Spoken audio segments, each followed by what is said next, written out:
નર્મદાના ગરુડેશ્વરના ગોરા ખાતે 77માં વન મહોત્સવની જિલ્લા કક્ષાની ભવ્ય ઉજવણી. નમસ્કાર, યુનિટી લાઈવ ન્યૂઝમાં આપનું સ્વાગત છે. નર્મદા જિલ્લામાં પર્યાવરણ સંરક્ષણ અને હરિયાળા ગુજરાતના સંકલ્પને સાકાર કરવા માટે 77માં વન મહોત્સવની જિલ્લા કક્ષાની ભવ્ય ઉજવણી યોજાઈ. ગ્રીન ગુજરાત, ક્લીન ગુજરાત અને એક પેડ માં કે નામ 3.0 અભિયાન અંતર્ગત સામાજિક વનીકરણ વિભાગ નર્મદા દ્વારા વિશેષ કાર્યક્રમનું આયોજન કરવામાં આવ્યું છે. નું મહત્વ સમજે અને વધુમાં વધુ વૃક્ષો વાવે.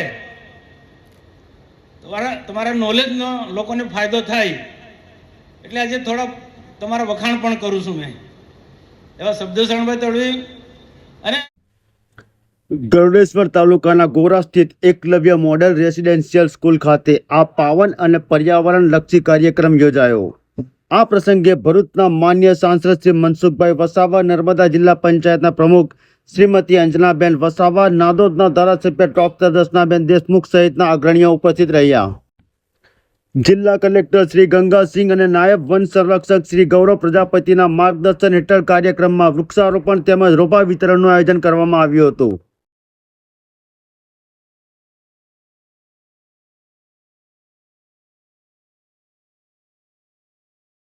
દેશના પ્રધાનમંત્રી માનનીય નરેન્દ્ર મોદી સાહેબનું આહવાન છે કે માં કે નામ એક પેડ. તો એના ભાગરૂપે રાજ્ય સરકારનો આજે 77માં વન મહોત્સવ નર્મદા જિલ્લામાં ખૂબ ધામધૂમથી ઉજવાયો. સમગ્ર નર્મદા જિલ્લાના વરિષ્ઠ અધિકારીઓ, પદાધિકારીઓ, આ વિસ્તારના ધારાસભ્ય ડૉક્ટર દર્શનાબેન દેશમુખ, પૂર્વ મંત્રી શબ્દશરણભાઈ તડવી, જિલ્લા પંચાયતના પ્રમુખ અંજનાબેન સહિત બધા જ પદાધિકારીઓ, ચૂંટાયેલા પદાધિકારીઓ ઉપસ્થિત રહ્યા. અને દરેકે દરેક વક્તાઓએ આજે વર્તમાન સમયની અંદર વૃક્ષનું કેટલું મહત્ત્વ છે એ બધાએ સમજાયું. અને બધાએ એક સંકલ્પ પણ કર્યો કે આખા નર્મદા જિલ્લામાં જ્યાં જ્યાં સરકારી જમીન હોય, ગામતળની જમીન હોય, ખરાબાની જમીન હોય, પડતર કોઈ પણ જમીન હોય, ત્યાં એક વૃક્ષ વાવવું ને એને ધ્યાનમાં રાખીને અહીંયા કેટલાક આગેવાનોને, સરપંચોને વૃક્ષોના છોડવા પણ આપ્યા.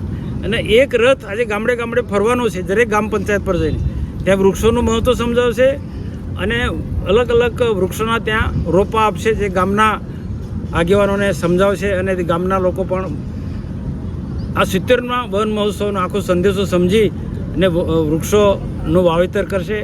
ખરેખર જે પ્રકારે વર્તમાન સમયની અંદર અનેક પ્રકારની બીમારીઓ, રોગચાળાઓ અને તાપમાન જે વધતું જાય છે એનું પણ લોકોએ સમજવું પડશે. એનો એક જ વિકલ્પ છે કે માનવ વસ્તી પ્રમાણે વૃક્ષો વાવવા.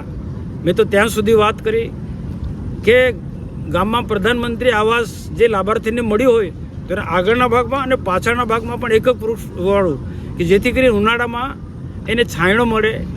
એ નાના પ્રધાનમંત્રી આવાસનું ઘર નાનું હોય, એમાં સખત ગરમી લાગે તો ગરમીના રક્ષણ માટે એને છાંયડો મળે.